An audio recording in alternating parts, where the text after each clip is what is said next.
I want you to imagine this for a moment. You're sitting in a Gorilla Tag lobby with your friends, and you're running around and having fun. And then...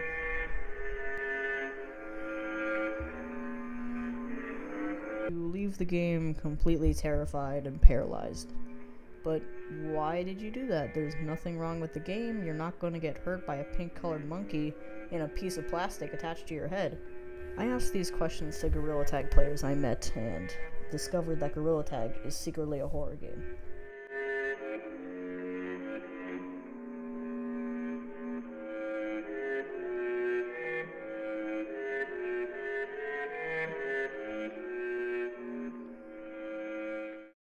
This next section is for those who are unfamiliar with Gorilla Tag ghosts. If you already know a lot about them, please skip to this timestamp on the video. Thank you.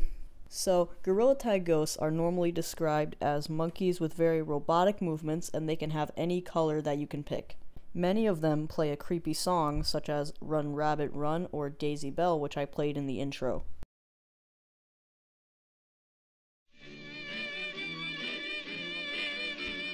So this is the original PBV creepypasta posted on Reddit. You can pause if you want to read it, but I'm not going to read it here.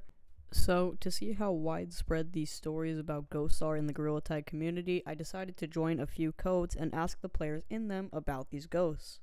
The other one was actually before you joined, a couple minutes after. Me and him actually experienced it.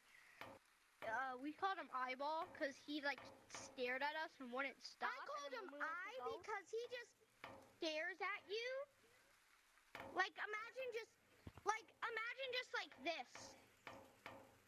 But the scary thing is, he was all black, but it didn't show up on the leaderboard. He wasn't there. Okay, it was in mines. The first spot we saw it was over right there. Right there. And then when we went to chase after it, it would stare at us from over there. That's There creepy. was no one. It was just us. There was no one on the leaderboard. And then here, we saw it there, and then it teleported whatever to over here.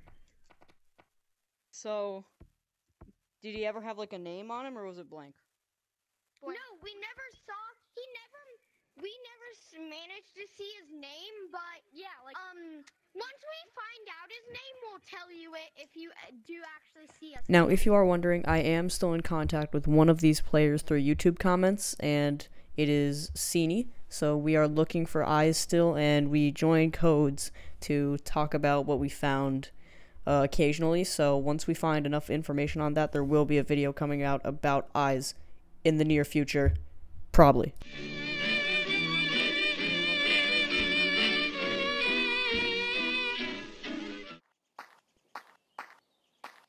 Right now is me walking around forest completely alone. I technically wasn't even in a code.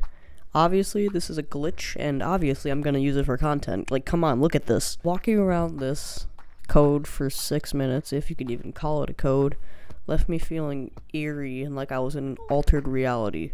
And I think this is best explained by a clip from a Solar Sands video. Let me play it here now.